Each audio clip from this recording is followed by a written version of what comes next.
नमस्कार, स्वागत है आपका बोलता हिमाचल पर। आज है 22 नवंबर 2024 और हिमाचल प्रदेश से जुड़ी हुई आज की बड़ी खबरों की जानकारी अपडेट्स हम आपके लिए लेकर आए हैं। हमेशा की तरह आप इस वीडियो को लाइक कर दीजिएगा। चैनल पर नहीं जुड़े, चैनल को आप सब्सक्राइब जरूर करें। आप कहां से और कहां से न्यूज़ बुलेटिन देख रहे हैं वो आप हमें कमेंट बॉक्स में कमेंट करके जरूर बताइएगा। पेश है आज की सबसे बड़ी खबरें।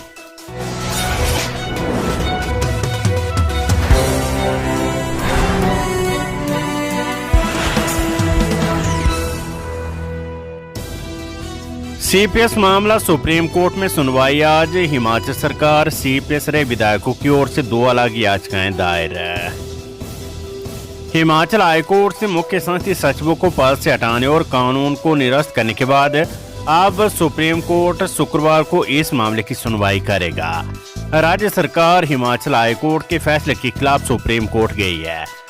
सरकार की ओर से 2 अलग अलग याचिकाएं दायर की गई है। एक याचिका हिमाचल सरकार बनाम कल्पना देवी और दूसरी याचिका मुख्य संसदीय सचिव रहे विधायकों की ओर से की गई है, जो भाजपा विधायकों सतपाल सिंह सत्ती और अन्य के खिलाफ है। सुप्रीम कोर्ट में इस तरह के मामले शुक्रवार को लिए जाते हैं, इसलिए पहले ये केस टेम्परेरी लिस्ट में आ गया था। अब मुख्य संसदीय सचिवों का भविष्य क्या है, ये सुप्रीम कोर्ट की सुनवाई तय करेगी। अपने फैसले में हाई कोर्ट ने ऑफिस और प्रॉफिट के 1971 के कानून से मिली प्रोटेक्शन को भी हटा दिया है। इसलिए हिमाचल सरकार मुख्य संसदीय सचिवों की नियुक्ति के 2006 के कानून और ऑफिस ऑफ प्रॉफिट से प्रोटेक्शन के 1971 के कानून को बचाने के लिए भी अदालत के सामने निवेदन करेगी। हिमाचल प्रदेश में शादियों में बिना लाइसेंस शराब परोसी तो मैरिज पैलेस होगा सील। हिमाचल प्रदेश में शादियों के जश्न से पहले आबकारी कराधान विभाग का बड़ा आदेश सामने आ गया है। विभाग ने बिना लाइसेंस शराब परोसने पर पाबंदी लगा दी है। विभाग के इस आदेश का असर घर से मैरिज पैलेस तक देखने को मिलेगा। आबकारी कराधान विभाग की टीम अब शादी के मौके पर बिन बुलाए पहुंच सकती है और बिना लाइसेंस शराब बरामद होने पर केस दर्ज हो सकता है। विभाग ऐसे मामलों में आबकारी अधिनियम 2011 के तहत कार्यवाही करेगा। आबकारी विभाग का ये एक्शन प्लान शादियों के अलावा जन्मदिन और रिटायरमेंट पार्टी को लेकर भी बनाया गया है। विभाग ने उत्सव के मौके पर शराब परोसने का विरोध करने वाले संगठनों और आम लोगों समेत शराब विक्रेताओं से भी इस अभियान के साथ जुड़ने का आह्वान किया है। विभाग का दावा है कि अवैध रूप से शराब परोसे जाने की जानकारी देने वालों का नाम गुप्त रखा जाएगा। आज खराब नहीं हुए वित्तीय हालात, लीगल ओपिनियन ले रही है सरकार। विक्रमादित्य सिंह। लोक निर्माण मंत्री विक्रमादित्य सिंह ने कहा है कि उच्च न्यायालय के फैसले का स्वागत करते हैं। जो भी निर्णय सरकार के खिलाफ आता है उसे सर्वोच्च न्यायालय या डबल बेंच में चैलेंज किया जाता है। होटल बंद करने के आदेश पर भी मुख्यमंत्री लीगल ओपिनियन लेकर अगला कदम उठाएंगे। विपक्ष में रहते हुए इस विषय को गंभीरता से उठाया था। जो भी बोर्ड कॉरपोरेशन भी घाटे में चल रहे हैं। विक्रमादित्य ने कहा है कि हालात आज से नहीं है, प्रदेश की वित्तीय परिस्थिति पहले से ही खराब हुई है। पिछली सरकारों के समय में भी ये हालात बने हुए थे। रेवेन्यू डेफिसिएंट ग्रांट की वजह से ये हालात बने हैं। विक्रमादित्य सिंह ने कहा है कि हाई कोर्ट ने ऑक्यूपेंसी को लेकर होटलों को बंद करने का फैसला दिया है। ऐसे कई होटल है जिनमें ऑक्यूपेंसी के अलावा दूसरी गतिविधियां भी चल रही है। उन्होंने चायल होटल के बारे में कहा है कि यहाँ कॉरपोरेट मीटिंग और शादी के इवेंट करवाए जाते हैं, लेकिन इन आयोजनों को संज्ञान में नहीं लिया गया।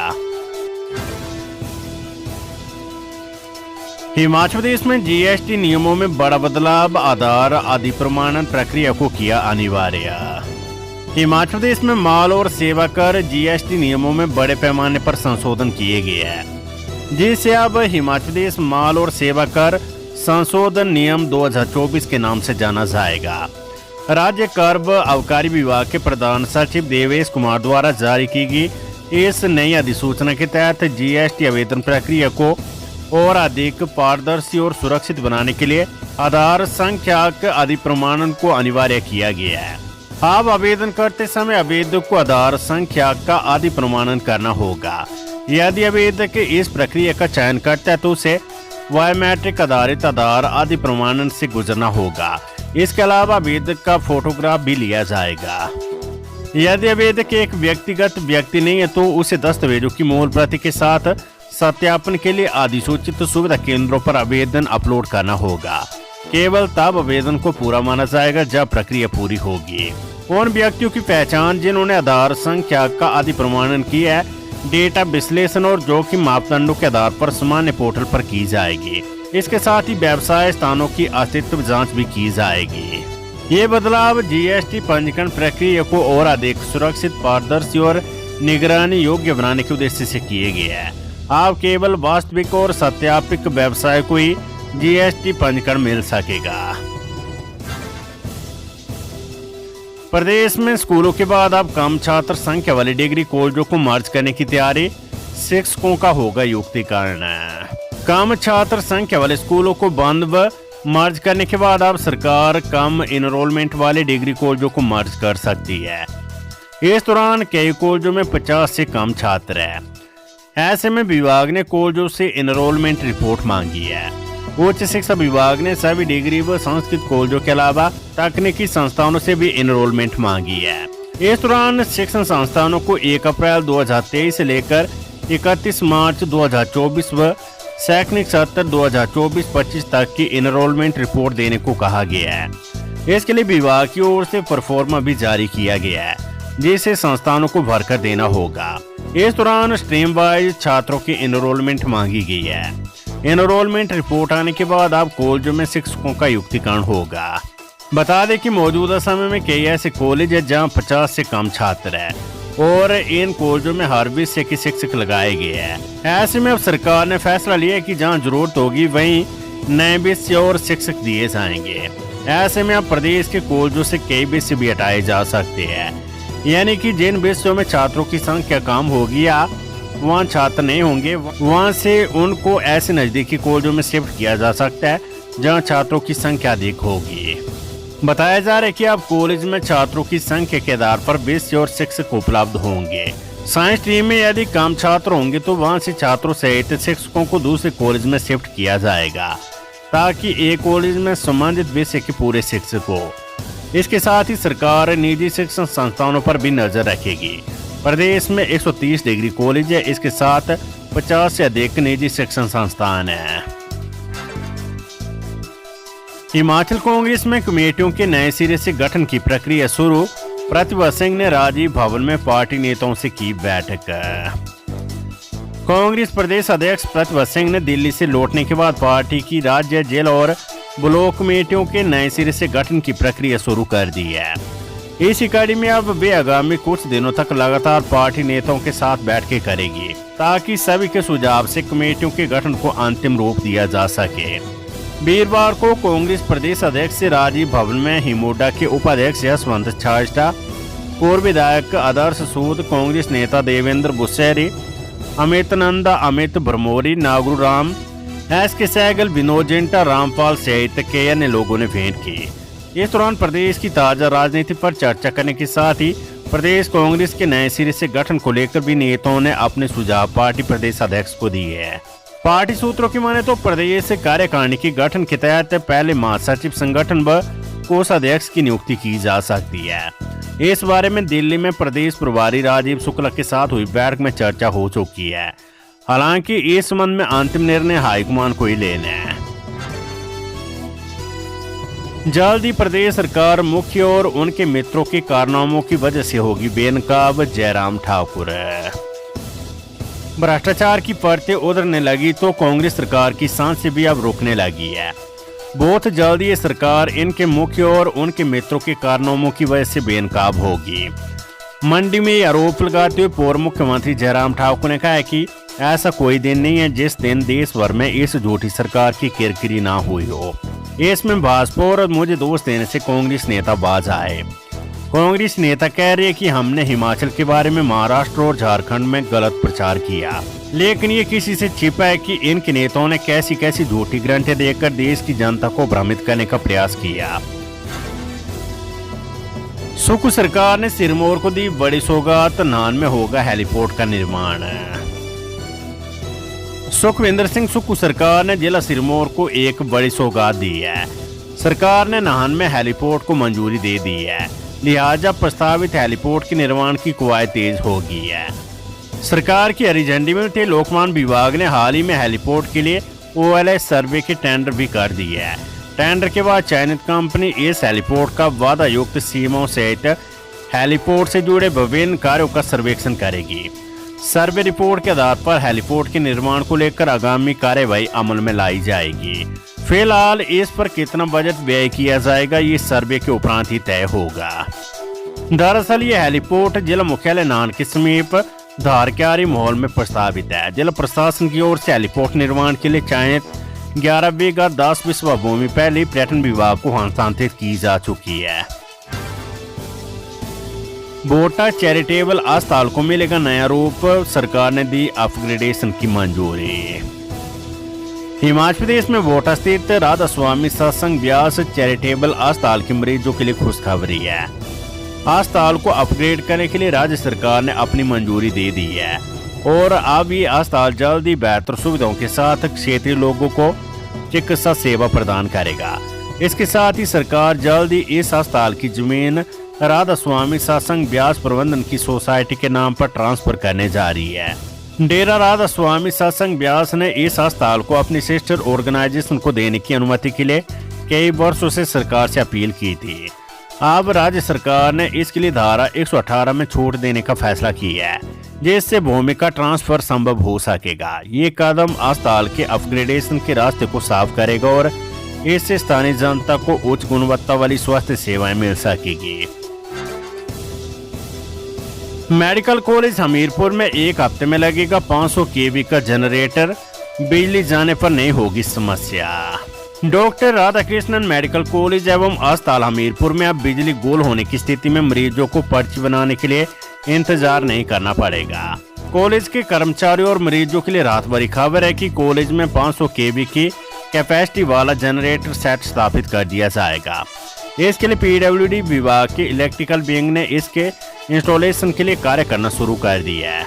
बताया जा रहा है कि एक हफ्ते में इस जनरेटर सेट को परिसर में स्थापित कर दिया जाएगा।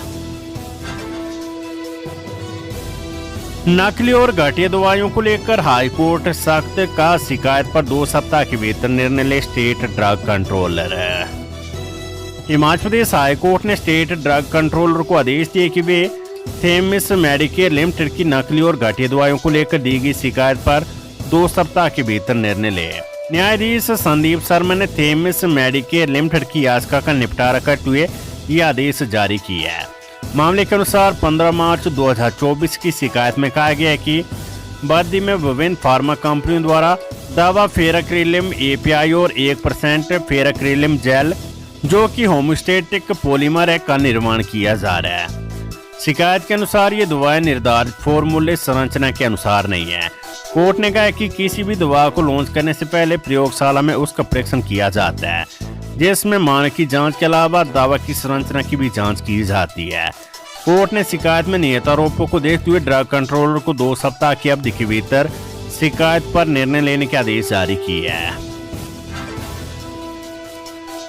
अब कैन की पैकिंग में आएगा HPMC का सिरका, निगम ने शुरू की तैयारियां। HPMC अब सिरका की पैकिंग में बदलाव करने जा रहा है। इसके तहत HPMC का सिरका अब कैन की पैकिंग में आएगा। इसको लेकर निगम ने तैयारियां शुरू कर दी है। इसके तहत निगम कैन के डिजाइन बनाने में जुट गया है। सभी प्रक्रिया पूरी होने के बाद इसे जल्द ही बाजार में उतारा जाएगा। प्रदेश सरकार ने HPMC को अधिक मुनाफे में लाने के लिए प्रयास तेज किए हुए हैं। इसी कड़ी में निगम जहां सेब से जूस व जैम के साथ साथ वाइन व शराब तैयार कर रहा है, वहीं भी अपने उत्पाद आकर्षित पैकिंग में बाजार में उतार रहा है। इसी कड़ी में HPMC सिरका की पैकिंग कैन में करने जा रहा है। वर्तमान में सिरका बोतल में आता है। जनता परमार IGMC शिमला में निःशुल्क होने वाले टेस्टों पर न्यूनतम शुल्क लगाने की तैयारी। इंदिरा गांधी मेडिकल कॉलेज में मरीजों को मिल रही निःशुल्क टेस्ट की सुविधा आने वाले दिनों में बंद हो सकती है।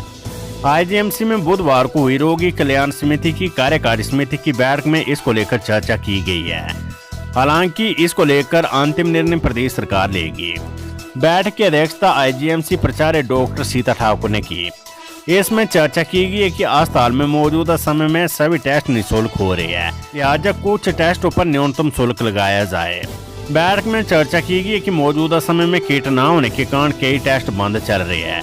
ऐसे में अगर आरकेएस के पास बजट उपलब्ध होता है तो मरीजों को टेस्ट बंद होने से होने वाली परेशानियों से नहीं जूझना पड़ेगा। इसके अलावा बैठक में कर्मचारियों के लिए पार्किंग पास की फीस 250 रुपए करने पर भी चर्चा की गई है। बैठक में न्यू ट्रोमा ब्लॉक और कैंसर अस्पताल में ऑक्सीजन पाइपलाइन लगाने से पहले तकनीकी सलाह लेने का निर्णय लिया है। इसके बाद ही आगामी प्रक्रिया शुरू की जाएगी।